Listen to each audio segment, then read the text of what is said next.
And now I'm prepared to quickly reveal the next four in just one or two or three sentences, because those are those that you wanted to assert earlier on. And then I'll let you address whatever you want to address here. Because of what we have touched in those first 8 boxes, we now have a total breakdown of trust of everybody to everything, and every system to every system.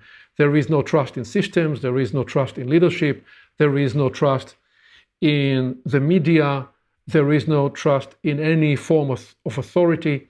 You could say distrust has become the first nature. When the evolutionary promise and premise was to actually escape the rule of the jungle and sublimate the permission of human life to the higher potential of building not rivalrous who kills who first relationship based on trust and collaboration, we're now dealing with a bloodstream of distrust in the entirety of life, in every aspect of life. And that is part of the problem of consciousness and the disembodiment problem, which we touched when we talked about so many of the other elements, including how so much of what people think they know in their head because they are perhaps playing computer games or they disappear on Facebook for many hours. But the disembodied problem could be reasoned by itself in 5 different ways. If you like, it's the idea that we will often trace to the scientific revolution and the separation between what you pointed to earlier, Avshalom, the separation between spirituality and the economy. This is the disembodied problem. It's the idea that we can think our way separate to the living embodiment, and partly we're dealing with this problem, and I'm very much accelerating the appreciation of this in the aftermath of, if you like, 400 years or 300 years or 200 years of the scientific, technological, industrial, technological revolution that left us very much in our heads. Disenfranchised of the sacred and the spiritual and the intuitive and the feeling life, and the idea that we are never meant to be thinking in a way that's separated and separating from feelings. And that explains in part the developmental problem and the arrested development challenges, because we are arrested in our development because of all that, individually and collectively, because of all that we looked at before, and very much because of this problem. Because for us to develop means to embrace new levels of consciousness and expand who we are becoming as humans. And those together become part of the evolutionary challenge. And here you can, if you like, add the spiritual dimension. And what we are essentially proposing is that the inquiries you frame at the beginning, Kyriaki, with asking, what is the prospect for a new operating system that will unleash the potential for people to collaborate cross-nation, cross-religion, genders, the best of all? It really is an evolutionary question. And I only went through this journey to make the point that for us to embrace the evolutionary inquiry and the evolutionary potential, we will ultimately have to bring all those dimensions of the challenge, because we cannot think about any one of those in isolation from the rest.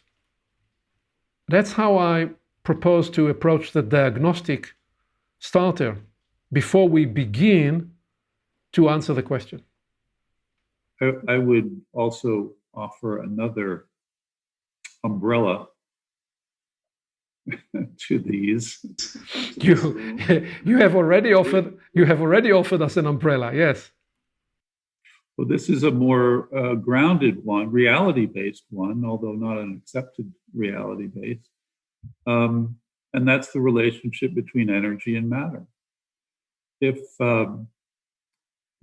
people today are very gung-ho about their carbon footprint, but we know enough about energy and matter that people can begin to understand their energetic responsibility in the fact that if I bring anger or my upset into a space with other people, then I'm going to transfer that to them, and I will affect my environment. The understanding of the butterfly effect. What I do here will have ramifications across the planet, and so I think it's an umbrella idea that I think people do understand that relationship, but it's still kind of under the radar.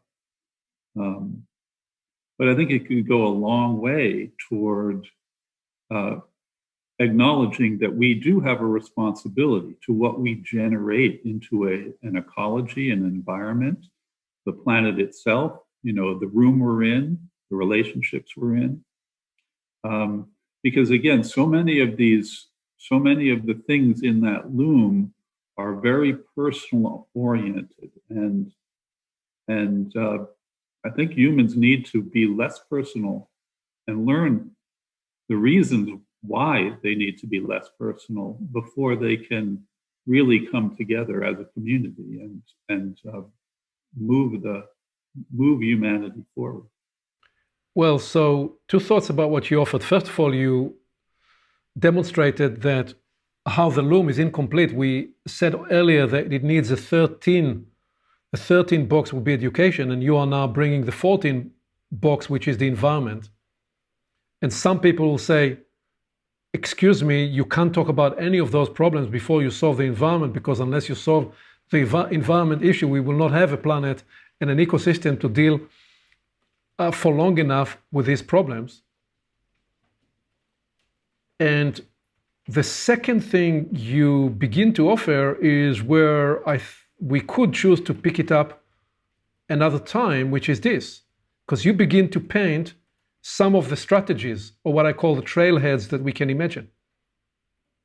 Okay, when we talk about a new operating system, when we talk about how to build trust, when we talk about how to become actively aware and responsible to the energy that we generate in ourselves. Each of those will be starter future trailheads, how to, truly serve the bigger question that Kyriaki started us with. I left that blank because I think we need to develop those starters and trailheads together, but that is ultimately what I believe we are seeking to engage in conversation around when we ask about humanity's future. And when we ask about humanity's future in the spirit of the Iroquois nation and the mothers, the Council of Mothers, who came together to think about 7 generations into the future and practice that kind of special care, where no question is too small or too large, no question is too naive, no question is not important to address, because we're dealing with the future of the unborn and with what kind of an ecosystem and environment will they be able to grow into, and how will they raise their children, and so on. That's the spirit. That's, I believe, the shared care and propulsion that brings us into this conversation. All we did today was to build some scaffolding to embark on the journey. Perhaps for the rest of our planetary life, we're going to be engaged with these questions. This is why they're permanent line questions. They're not going to leave us until the last day. And the belief, the conviction is there are many people asking these questions. We're not the only people. There are people from all backgrounds with different approaches, different religious beliefs, different backgrounds, different philosophical point of views, different emphases, and they all have a part to play in the conversation. So we are merely bringing ourselves to the conversation. That's the exercise we are in. Yeah. Would you say that it's been an excellent journey, very revealing, completely different to my loom? Never would have thought that. Do you want to bring your loom on screen? Well, it's a bit difficult technically at the moment, but it was more on the line of mental programming, really. And what I want maybe to bring 2 points from it orally is that this is something that is possible, let's say, in spite of all these impossibilities, because and it needs to start from conversation.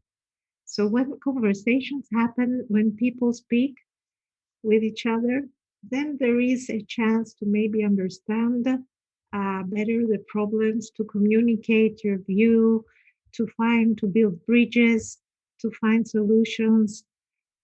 When we're not speaking, well, psychologists say that when a couple is not speaking and they're not fighting, or your child is not speaking, it's very dangerous because either they resigned or an explosion is about to occur. Yes. So it's very important to nurture conversations, to nurture debates from the school from a very early age. Young people to travel, as it was in the Erasmus program, and to maybe have a semester in another country. And, also like here, we are from 4 different countries and there are 4 different locations and we speak and we wonder about these things. And the other thing I wanted to say is that when you meet a lot of people, let's say you are a teacher and you meet a lot of students, or when I was working in the bank, I was meeting a lot of people through the years. Your brain suddenly starts to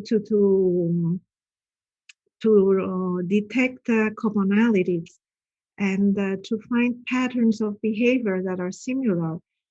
And we're not so different, you know. It's the same things that grieve us. It's the same things that make us happy. It's the same thing that make us laugh or make us angry. And yeah, it's not by accident that a song becomes viral or a film becomes very successful. It's because maybe they managed to touch a chord that is really deeply human, that surpasses the programming of discriminations and of all these things that divide us.